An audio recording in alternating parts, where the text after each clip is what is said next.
부장님 반갑습니다. 오늘은 참으로 의미가 깊은 날입니다.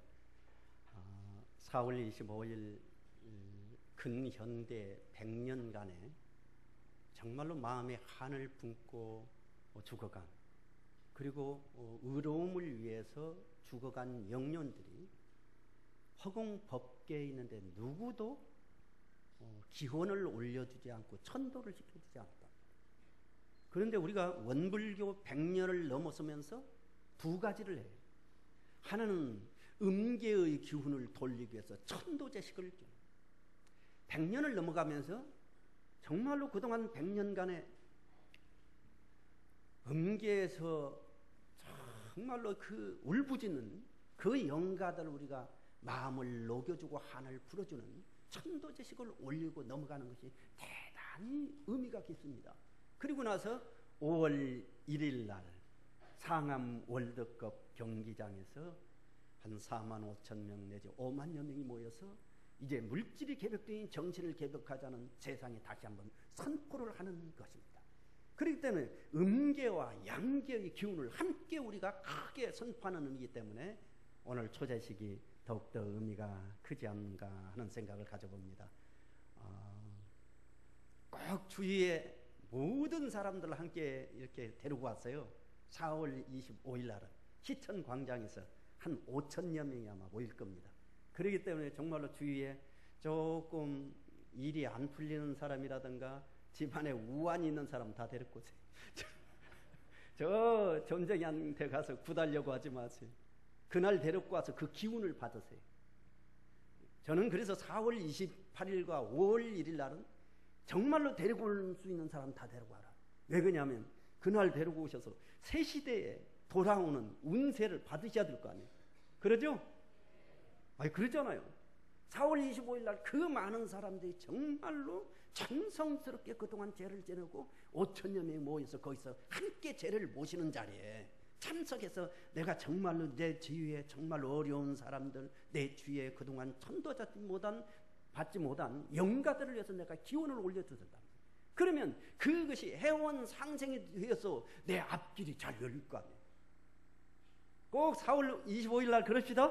네. 그래서 내 주위에 정말로 어렵고 힘들고 그리고 일이 잘 풀리지 않는 모든 사람들이 와서 그날 정말로 음계의 모든 기운과 소통해서 그 앞으로 그 앞길이 활짝 열리는 4월 25일이 되기를 간절히 염원됩니다.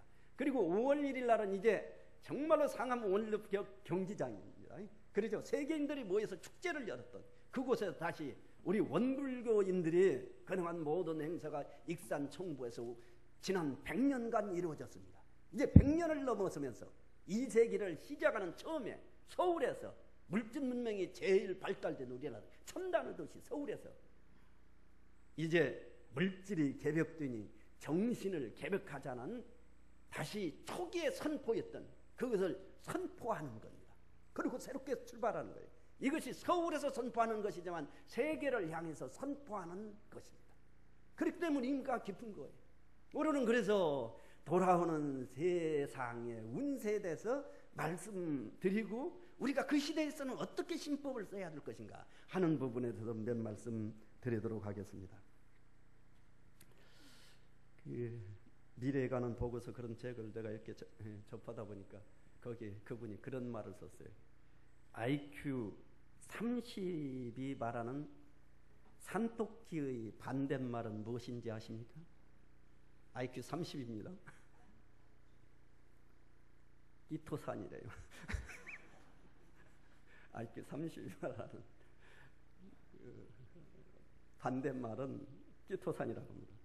IQ 60이 말하는 산토끼의 반대말은 무엇일 것 같아요?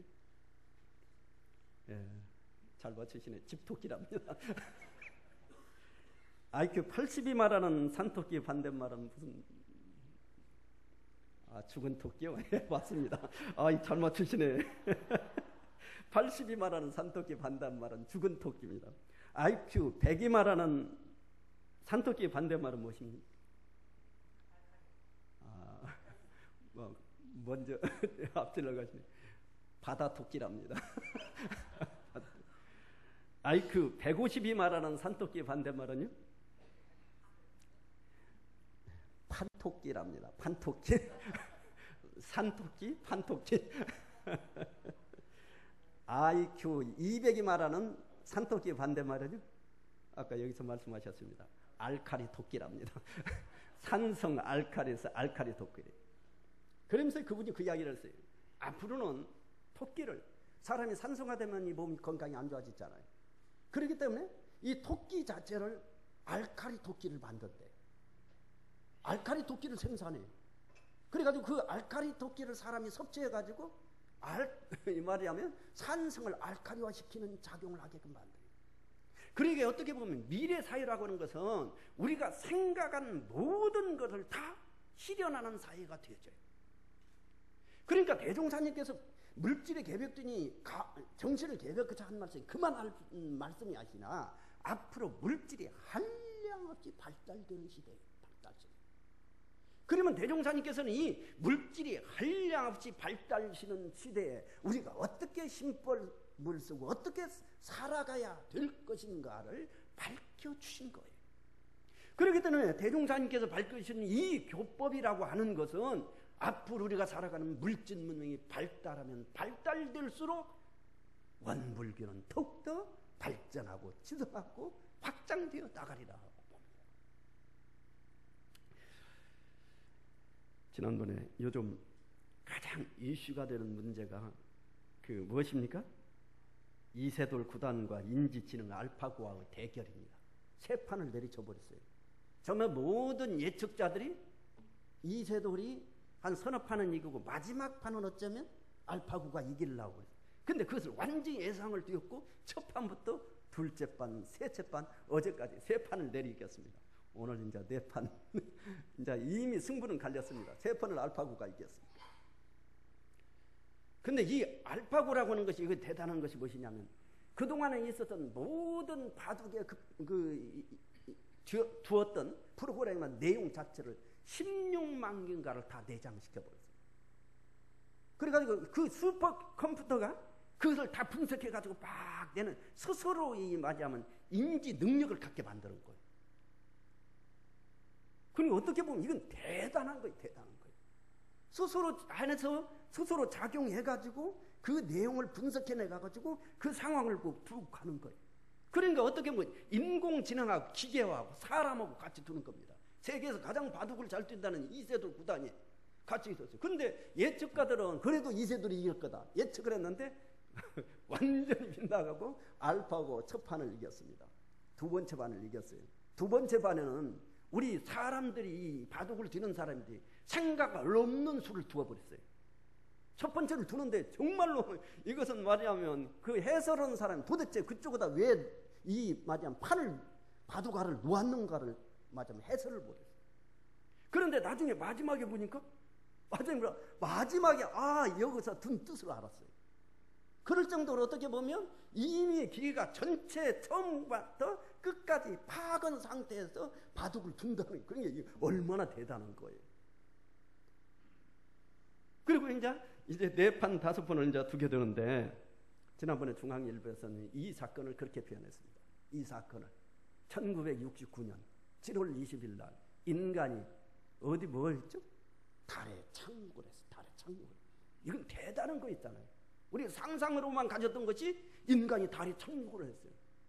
그런데 이번에 인공지능 알파고와 인간이 대가라는 것은 인간이 달에 착륙한 것과 견주어 말할 만한 대사건이다 그렇게 표현했어요. 정말 그렇습니다. 대사건이.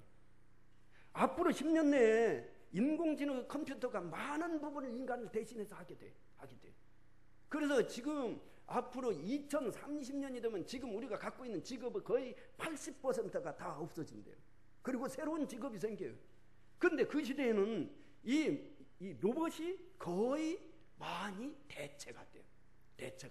왜 그러냐면 이번에 바둑 두는데 알았듯이 무엇입니까? 한치 오차도 없어요. 오차가 없어요. 물론 여기도 이제 이 빈틈이 있겠죠. 이제 그것을 이제 찾기 위해서 이번에 대국을 했다는 이야기도 있어요. 대국을. 그런데다가 이 로봇이라고 하는 것은 절대 스트레스를 받지 않아요. 수트를 받지는. 아무리 일해도 노부선 지치지를 않아요. 밤낮으로 일해.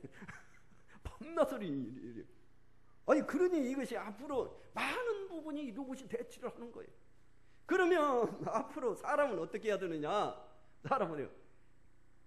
그래서 인간이 이제 이 인간도 진화를 해야 됩니다. 공부를 하고 그러잖아요. 더 지혜를 갖추고 그것을 조종할 수 있고 움직여 갈 수 있는 힘을 길러야 돼요. 아마 앞으로 어떤 시대가 들어올 것 같아요? 로봇 상사 밑에서 근무하게 될 거예요. 로봇으로 상사가 있어요. 그 밑에서 근무를 해요.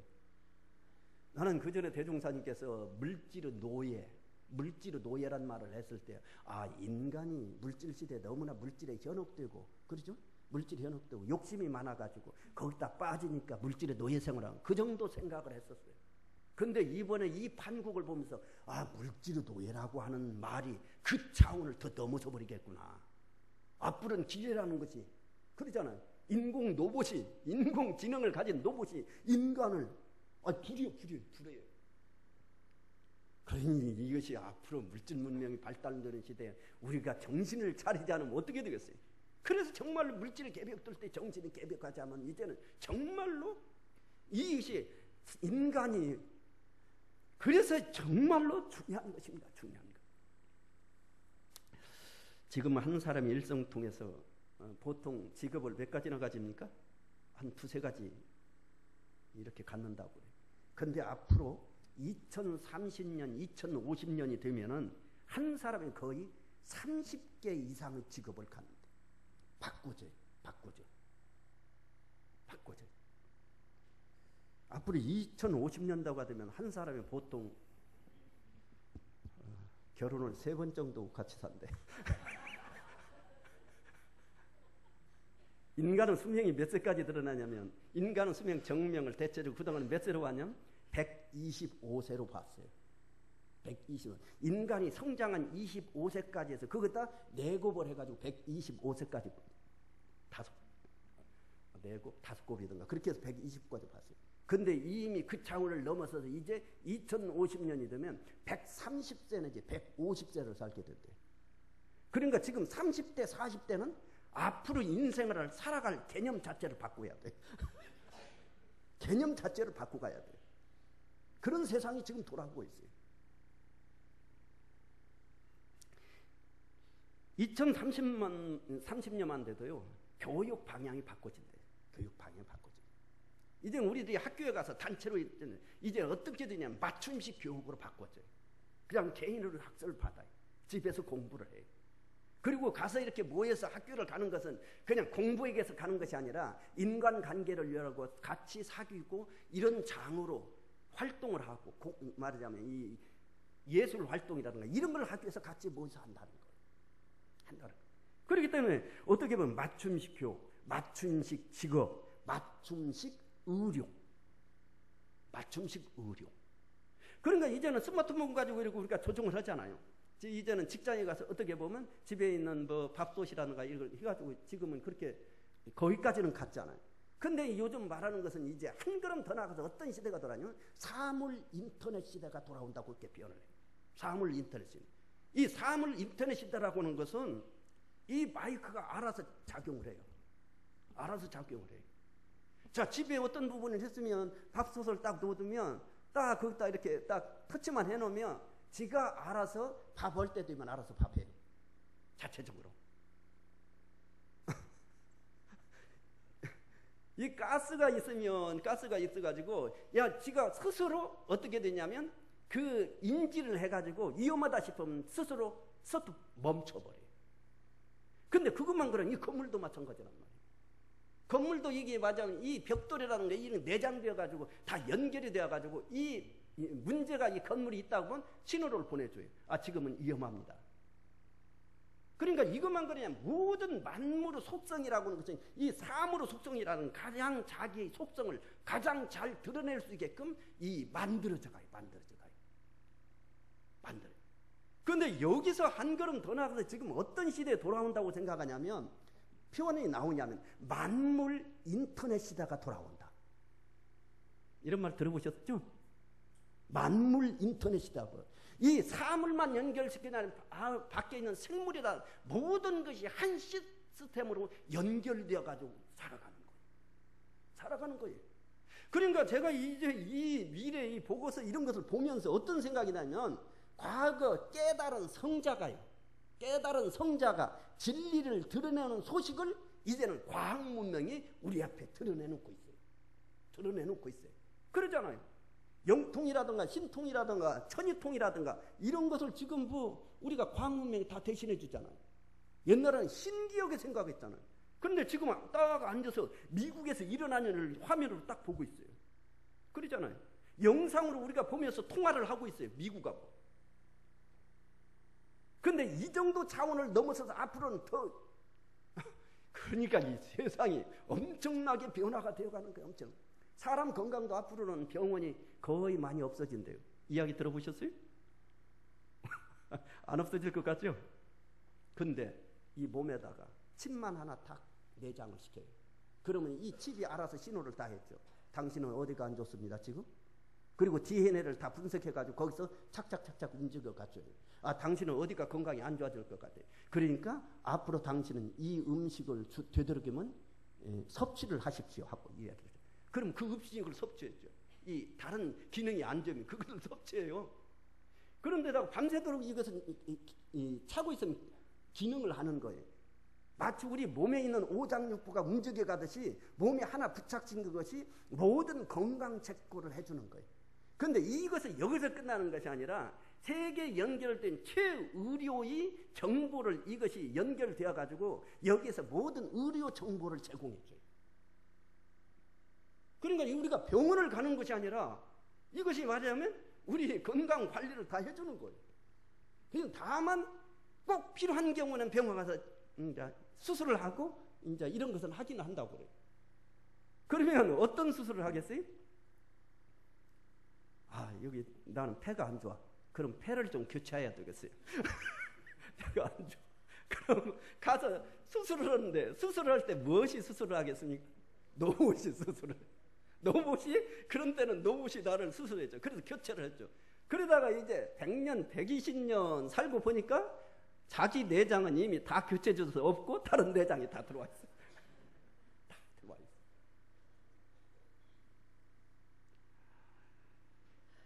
지금 어떻게 보면 우리가 이 상상할 수 없는 과학 문명의 발달 속에서 살아가고 있습니다.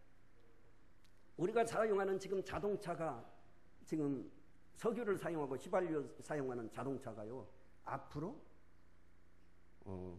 2030년, 2050년 되면 거의 80~90%가 없어진대요. 사실은 우리 같은 자동차는 이 석유나 휘발유를 쓰기 때문에 그 구조가 너무나 복잡하다고요. 너무나 복잡하고, 그런데다가 이 자동차를 씀으로 인해서 이산화탄소를 많이 배출을 시켜가지고 사실은 공기를 오염시키는 주범이에요. 그러니까 이제 거의 80~90% 90%가 나중에 전기 자동차로 바꿔진대요. 지금 뭐 때문에 문제가 되냐면 배터리 때문에 문제가 돼요.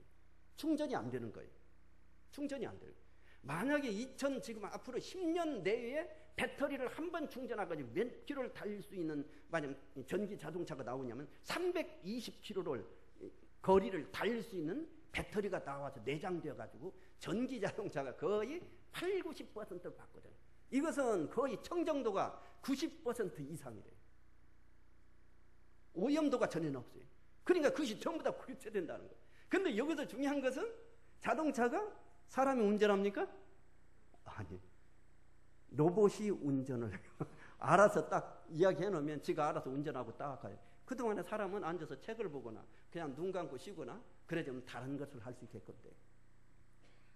그런데 한 걸음 더 나가서 지금 무엇이냐면 구글에서는 무엇을 운전하고 있습니까? 무인 자동차를 운영하고 있어요. 운전수가 없어요. 여기서 딱딱딱딱 말하자면 입력만 시켜놓으면 알아서 지가 가서 딱 해가지고 주차까지 딱 시켜서 사람을 데려다 줘요. 근데 한 걸음 더 나가서 지금 현재는 개인이 자동차를 가지고 있잖아요. 앞으로는 개인이 자동차를 갖질 않는데 복잡하잖아요. 뭐 보험 처리해야지, 뭐 처리하지, 가서 고쳐야지.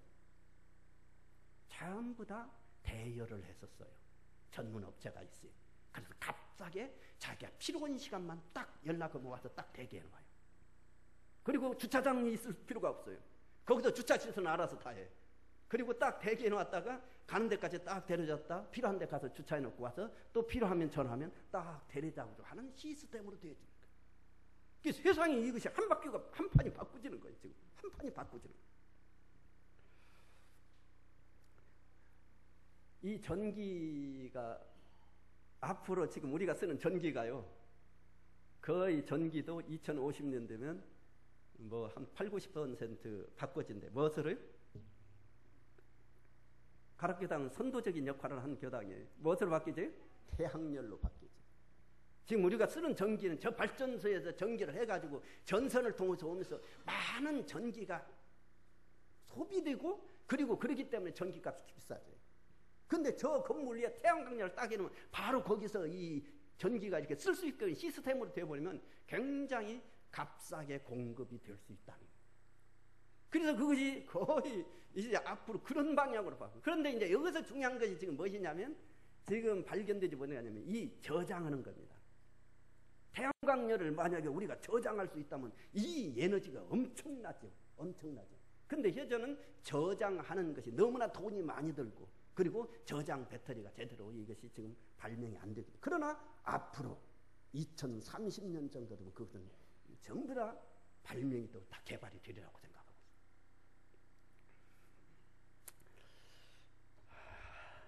참 오늘은 다른 세계에 와 있는 것 같습니다. 2030년이 되면요, 2020년, 30년 되면 중국 인구가 몇이나 될 것 같아요? 19억이 된대요. 인도 인구가 17억입니다. 아시아 인구가 56억이 돼요. 아프리카 인구가 16억이 돼요. 그런데 유럽은 전체 합쳐도 6억이 돼요. 미국이 전체 합쳐도 그쪽을 합쳐도 4억이래요. 경제가 어디로 갈까요?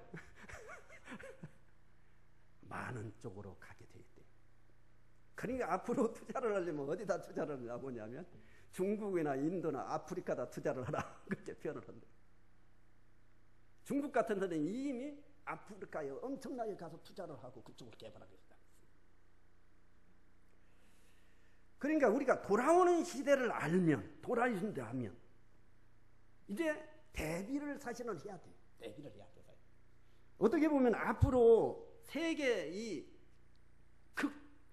초음속 비행기가 생겨나요.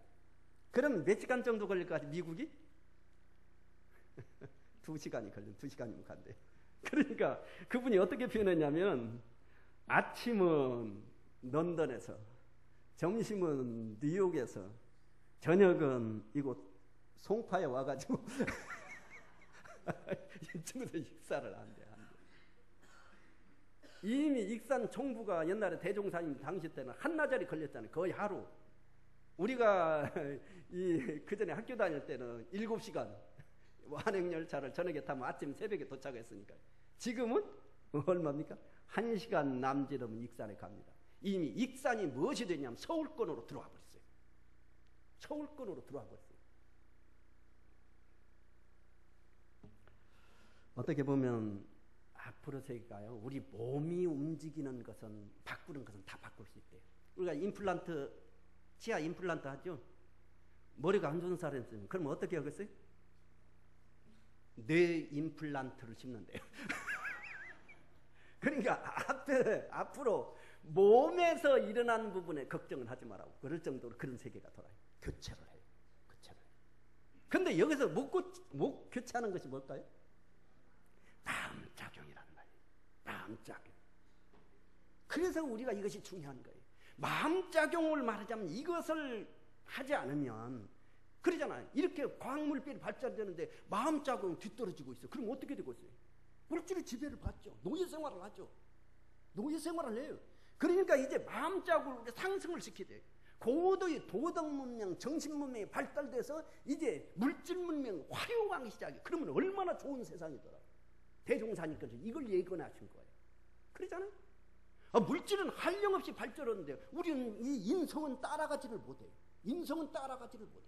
앞으로 이 시대가 되면요, 그래서 대종사님께서 뭐라고 표현하셨습니까? 앞으로 원불교 입교증을 가지고 가면 공직자를 뽑는데 어찌 된다고요? 우대를 해준다고. 안 믿으셨죠? 안 믿으시죠? 이거 안 믿으실 거예요. 그런데 왜 그래요? 앞으로는 그만큼 인성이 중요해요. 공직자가 딱 자리에 앉아서요, 이 컴퓨터 이거 딱 하나 눌러가지고 이 엄청난 범죄 행위를 할 수 있는 시대가 돌아와요. 그렇기 때문에 인성을 제대로 갖추지 못한 사람이 자리에 앉아 있으면 이건 엄청난 문제가 생기는 거예요. 그러니까 우리는 마음이라는 표현하지만 다른 말로, 일반적인 말로 표현하면 인성을 갖춘 사람을 요구하는 거다 말씀이에요. 그러면 인성을 갖춘 사람을 요구하게 되면 당연히 마음 관리를 하고 정신적으로 이렇게 공부를 한 사람을 원할 거다. 그런데 여러 가지로 그것을 표현할 수 있어요. 여러 가지로 했는데 또 한 가지는 앞으로 시대는 근데 의외로 기부하는 사람, 기부 문화가 굉장히 이 사람들이 넓어지고 많이 하게 된대요. 왜 그냥 투명한 사유가 되기 때문에 그래요. 투명한 사유가 돼요. 그래서 다 공개가 돼요. 그렇기 때문에 기부를 많이 하는 기업에 사람들이 그쪽 물건을 사주고 그쪽을 이용하고 돼요. 그렇게 자연적으로 그래요. 그래서 지금 이미 미국 같은 데는 누굽니까?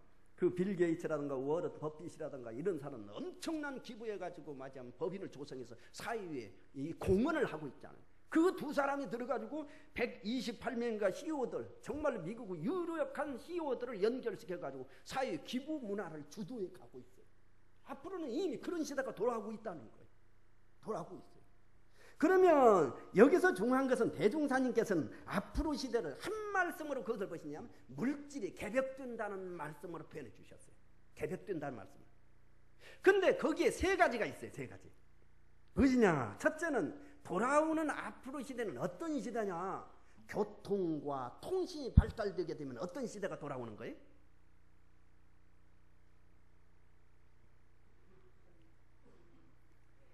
열린 시대가 돼요. 막혀진 시대가 아니라 열린 시대가, 그것을 개방된 시대라고도 해요. 그것을 다른 말로 하나의 세계라는 표현으로 해요. 하나의 세계가 돌아와요. 이제는 나눠진 하나의 시대예요. 그냥 세계가 그냥 한 마을이에요. 마을. 한 가족이에요. 그 틀로 가요.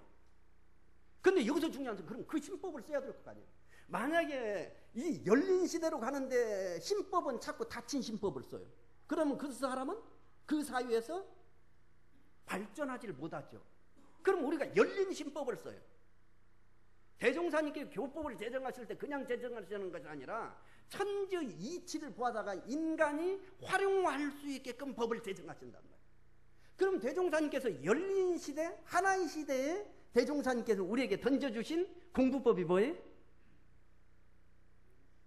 사막 공부란 말이에요. 사막 공부시. 사막으로서 말씀해 주셨어요. 그러잖아요.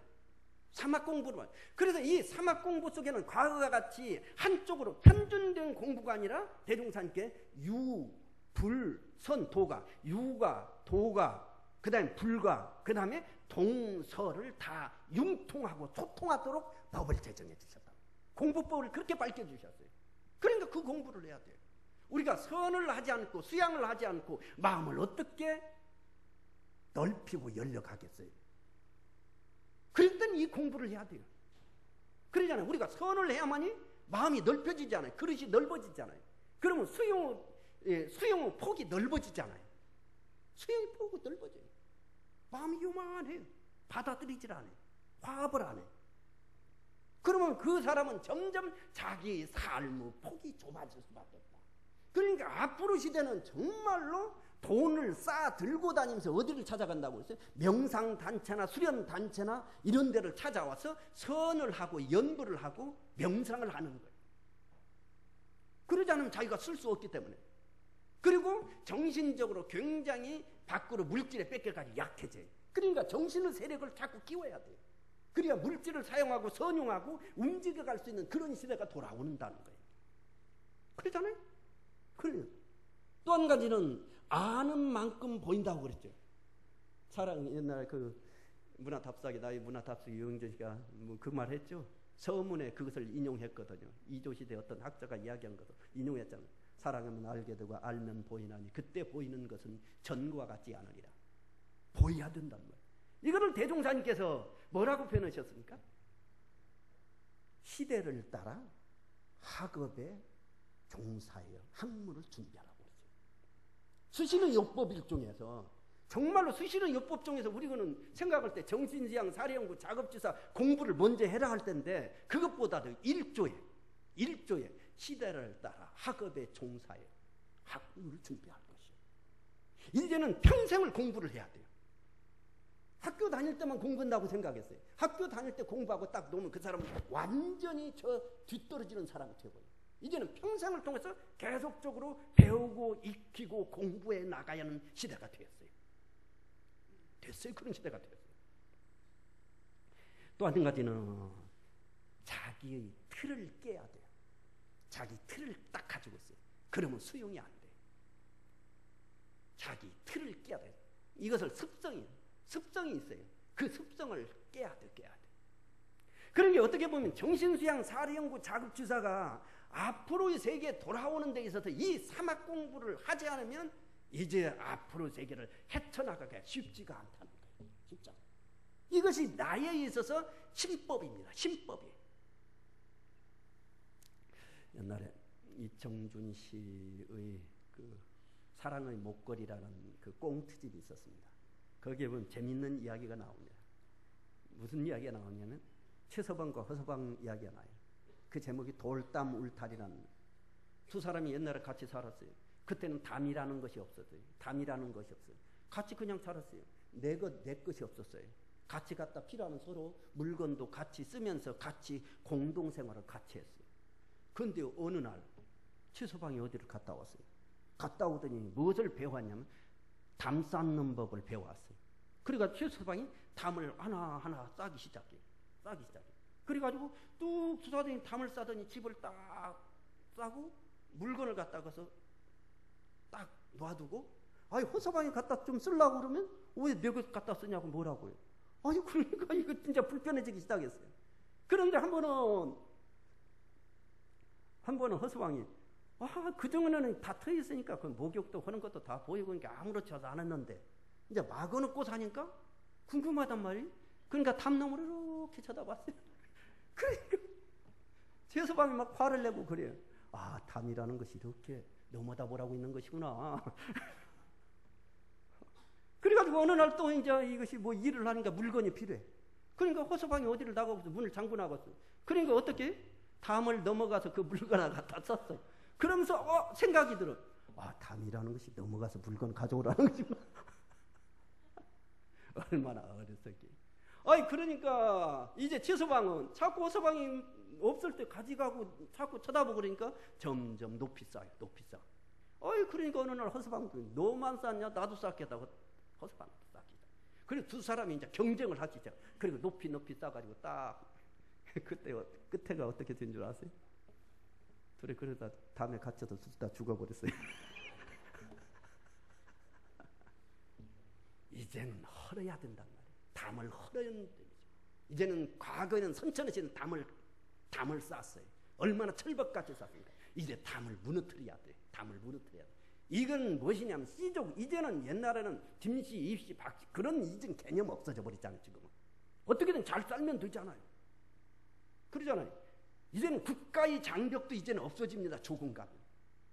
유럽 같은 데 이미 유럽 공동체잖아요. 그냥 차 타고 왔다 갔다 살잖아요.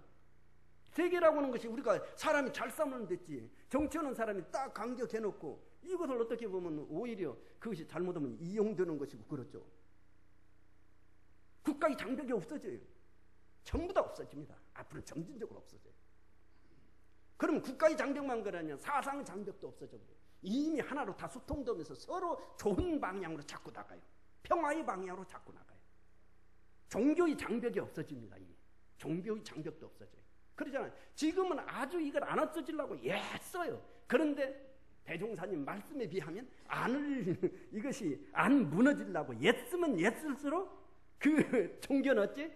자꾸 뒤떨어져요. 이제는 빨리 먼저 문호를 개방하고 열고 나가야 돼. 나가야 돼. 만나줘야 돼. 함께 해야 돼. 그러잖아요. 진리는 하나인데요. 옛날같이 천천히 시대에 우리 진리가 낫다. 진리는 하나예요. 어떻게 둘일 수가 있어요, 이 우주에. 그렇기 때문에 앞으로는 이 생각 자체를 바꿔줘야 돼요. 그래서 우리도 이제는 그 생각 자체를 바꿔줘야 된다는 거예요. 또 한 가지는, 첫째는 이제 열린 시대, 하나 시대. 그 다음에 또 한 가지는 뭐예요? 상극의 시대에서 상생의 시대로 전환이 바꿔져요. 선천은 상극의 시대였어요. 그래서 전쟁이 일어나고 침략을 해가고 뺏고 열광제국, 그래서 그렇게 그러는 거예요. 선천은 얼마나 사람을 많이 죽였습니까? 이번 근현대 100년간의 모든 것도 그래요. 생각해 보세요. 북한하고 남쪽하고 북쪽하고 남쪽하고 6.25 한국 전쟁 때 남쪽이 점령하면 북한 사람 죽이고 북한이 점령하면 남쪽 사람, 나중에 총으로 쏘는 것이 아까워가지고 무엇으로 죽였어요? 창으로 찔러서 죽여서 구덩이를 파고 사람을 막 갖다 묻어. 정말로 이제 상상할 수 없을 정도로 그런 짓을 했어요. 그런 짓을 했어요. 그러면 그때만 그러냐고요. 일제강점기에 얼마나 많은 사람이 그렇게 죽어갔어요. 그러니까 이제는 그 시대에서 상생의 시대에 해원 상생으로. 그래서 4월 25일 날 우리들이 천도제식을 지내고 상생, 치유, 화합, 새로운 시기로 나가는 것을 우리가 하는 것도 여기에 뜻이 있는 겁니다. 이제는 풀어야 될 것 아니에요. 풀어야 돼요. 앞으로 시대는 먼저 전쟁을 일으키는 사람이 망한다고 그랬어요. 대종사님. 먼저 전쟁을 일으키면 망해. 내가 볼 때는 북쪽은 지금 자꾸 강급의 길을 걷고 있어요. 일본도 마찬가지고 신법을 쓰는 거 보면 너무나 앞길이 뻔하잖아요. 이제는 밝은 시대가 되는데 이 상생 시대라는 단어가 아니라 밝은 시대가 되기 때문에 그래. 다 드러나요. 숨길 수가 없어요. 역사를 숨기려고 숨겨집니까? 그러잖아요. 숨길 수가 없어요. 이건 다 드러나게 돼요. 그런데 막 숨기려고 했어요. 덮으려고 했어. 그것이 덮어지는 거예요. 진리는 진리는 다 알고 있어요. 근데 이제는 과학 문명이 발달돼서 그렇게 알려고 안 해도 다 드러나게 돼 있어요. 그렇기 때문에 이제는 어떤 시대냐? 상생의 시대. 개인도 마찬가지예요. 개인도. 그러잖아요. 남을 먼저 내가 미워하고 상극의 마음을 가져. 그럼 먼저 내가 해를 입게 돼요. 그러니까 절대 이제 앞으로 시대는 힘법을 쓸 때 상생의 힘법을 써야 돼요. 상생의 힘법을 써야 돼요. 아무리 어렵고 아무리 원망스러울 일이 있다 할지라도 그걸 딱 털어버리셔야 돼요. 그것을 위해서 대종사님께서 제정한 교법은 무엇이냐면 사은대도잖아요. 사은이에요. 은이에요. 은혜 은자. 그래서 은혜예요. 모든 것은 은혜예요. 은혜. 이것이 상생대도의 교법이에요. 교법. 그래서 모든 것이 앞으로는 상생으로 나가야 돼요. 사람 관계도 그러고. 그래서 그 신법이 감사 신법이에요. 덜 감사해요. 정말로 어려운 사람이 감사해요. 나를 해한 사람이다. 감사의 극치가 그 전에 이제 그 장일순 씨라고 저 원주에서 그 사람이 그분이 이제 김지아 씨 스승도 되고 여러 분 그 활동하는 분 스승 역할을 하는데 그분이 한 이야기예요. 인격이 어느 정도 가야 되느냐. 제가 이 말은 자주 인용을 합니다. 상대편이 나를 강도가 와서 나를 칼로 찔렀어요. 그러면 막 눈을 부라리고 그런 것이 아니라 칼을 빼가지고 내 옷에다 그 피를 깨끗이 끄서 거꾸로 칼을 주면서 나를 찌르니라고 얼마나 마음 고심을 했냐. 돌려주다. 그런 마음 가질 수 있을까요? 맞이하면 보온. 감수불복. 내가 딱 받아들여 갑질을 하네. 아무리 원망할 일이 있어도 요즘 생각하면 얼마나 정말로 이 사회에서 벌어지는 이거 보면은 엄청난 일들이 벌어지잖아요. 하나의 과도기인 것 같아요. 어쨌든 그래서 대종사님께 말씀하신 이 사은 보은 대도가 이 세상에 심어져서 어쨌든 이 사람들이 상생의 마음을 갖고 은혜의 마음을 갖고 점진적으로 사람이 변화를 시켜야 될 거 아니에요. 세상은 도수가 그렇게 가는데 그렇게 갖고 있어요.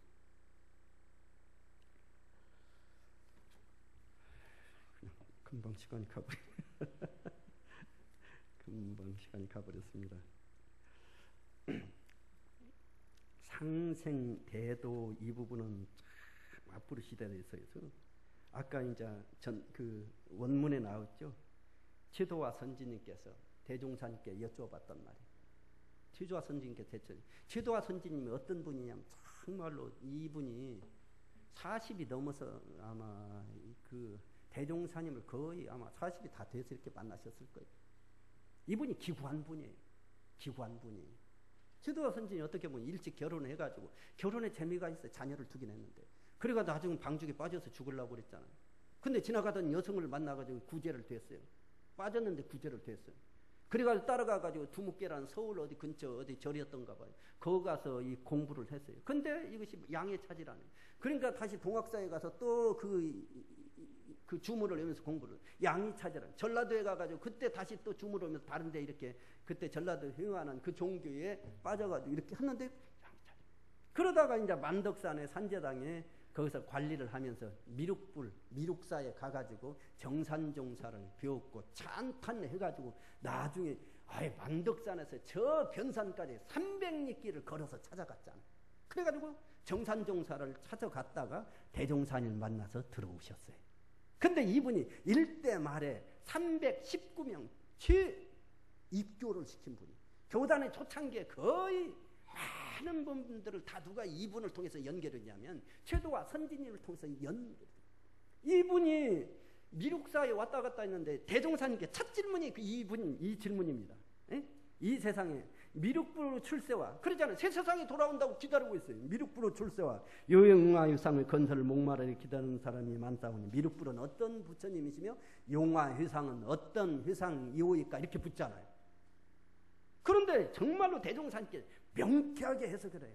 불교에서는 미륵불시대라고 하는 것은 서망으로 몇십만 억년 어디로 가가지고 이렇게 해석을 해요. 그러니 이걸 어떻게 알아들어요? 근데 정확히 해석을 했잖아요. 미륵불이라면 법신부르지기가 크게 드러나는 것이다. 그전에는 법신부르지기가 숨어 있었어요.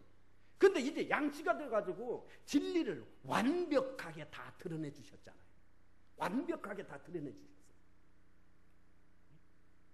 그래서 대종사님께서 과거에도 보지 못할까 앞으로 보지 못할 큰 회상이라는 표현을 해주셨어요. 회상이라는 표현.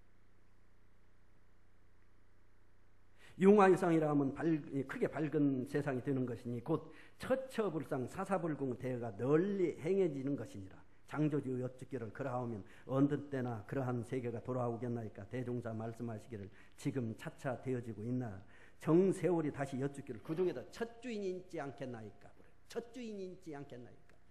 그러니까 대종사님이 딱 한 말씀하시에요. 하나하나 먼저 깨치는 사람이 그 주인이니라. 하나하나 먼저 깨치는 사람이. 요망이상이 돌아오고 미륵불 세계가 돌아온다고 해서 사람이 어떤 세상인지 모르고 있어요. 그런데 대종사님이 명쾌하게 해석해 주셨어요. 우리가 딱 보면 그러잖아요. 그래서 앞으로는 이미 시대가 사물 인터넷 시대를 넘어서서 만물 인터넷 시대로 가는데 진리도 마찬가지냐. 그런데 진리는 막혀 있어요. 하나님이 어디가 있는 줄 거기 있다. 부처님이 어디가 있는 거기 있다 빌고 있단 말이에요. 그러니 대종사님께서 조금만 가봐라. 조금만 가봐라. 조금만 가봐라. 시대가 그렇게 가고 있어요. 불상에게 절할 사람이 없을 것이다. 누구에게 절을 해요? 집에서 부모님을 그렇게 받들어요. 집에서 남편을 그렇게 불공을 해요. 아내에게 불공을 그렇게 해요. 자녀에게 그렇게 불공을 해요. 생각해 보세요. 세상이 하나님을 섬기듯이 부처님을 섬기듯이 자기 남편을 그렇게 불공을 할 줄 알고 아내에게 불공을 할 줄 알고 자기 가족에게 그렇게 불공할 줄 알고 이웃에게 그렇게 불공할 줄 알면 세상이 어떻게 변화해 가겠어요? 어떻게 변화해 가겠냐고. 이건 상상할 수 없는 세계가 지금 돌아오고 있어요. 대종사님께서는 이런 시대를 예시해 주셨어요. 그리고 마지막으로 하나가 무엇이냐면 대종사님께 차별 없는 평등법을 설하해 주셨어요. 세 가지를 딱 했습니다. 하나는 열린 시대 하나의 시대고 하나는 상생 보호의 시대가 돌아오고 하나는 차별 없는 평등의 시대가 돌아요. 그래서 대종사님께서 사막 발조의 공부법을 내놓으시고 사은의 공부법을 내놓으시고 사유 평등의 공부법을 내놓으신 거예요. 시대에 맞게 되는 것이에요. 그래서 평등법은 제일 첫째가 무엇이? 가장 중요한 핵심이 남녀평등이에요. 앞으로는 남녀평등입니다. 여자가 더 위에 서 있어요. 여자가. 왜 앞으로는 그렇게 된대요. 앞으로는 이 소통 시대 커뮤니케이션이 가장 위에 서 있어요. 그런데 남자는 하루에 몇 단어를 사용하는 줄 아십니까? 2,000단어를 하루에 사용한대. 여자는 하루에 몇 단어를 사용하는 줄 아세요? 7,000단어를 사용한대. 남자의 3.5배를 사용한대. 자연적으로 세상의 흐름이 여자가 이 정말로 활동하는 우위에 차지하게 돼요. 차별은 그래서 인권평등이에요. 교육평등이에요. 지식평등이에요. 그런데 여기서 중요한 것은 지식에 있어서는 평등하지만은 쓰는 데 있어서는 누가 위에 있어야 돼요? 지자가 위에 있어야 돼요. 지우의 차별만 있도록 하셨어요. 그래야 세상이 선도되어 나갈 거다. 그 다음에 생활평등. 네 가지로 표현을 해주세요. 그래서 오늘 이제 우리들이 이제 여기에 이렇게 참 같이 이렇게 특별히 이제 법회에 오늘 모임을 갖게 되는데 4월 25일하고 5월 1일 날 정말로 모두 다 가족도 데려오시고 주위에 있는 친지들 데려오세요. 정말로 여기 오면은 새 시대에 나가는 내가 운세를 받는 생각으로 같이 한번 와보십시오. 그러면 생각해 보세요. 5,000명이 거기서 참 전부 다 애원하고 상생으로 은혜로 화합으로 나가는 걸 같이 일지가 돼서 부러질 때 나도 거기 가서 잠깐 뛰어가지고 함께 할 때 한 기운이 엉겨져서 같이 나가는 거잖아요. 5월 1일 날 새로운 시대에 들어가는 물질의 계획도인 정신을 계획하자는 큰 선포를 해요. 선포를 해요. 그러면 이제 물질이 발달되는 이 시대에 정신을 우리가 어떻게 세력을 확장하고 어떻게 신법을 쓰고 어떻게 살아가야 될 것인가 하는 부분을 같이 기운을 옮겨서서 함께 선포한 날이기 때문에 그날 같이 이렇게 참여하게 되면 그 인연으로 반드시 하는 모든 일이 잘 풀리시고 세세생생 걸어가는 성불재중의 기원이 반드시 되리라고 저는 확신을 합니다. 꼭 그렇게 함께 나가기를 간절히 염원 드리면서 오늘 말씀 마무리하도록 하겠습니다. 감사합니다.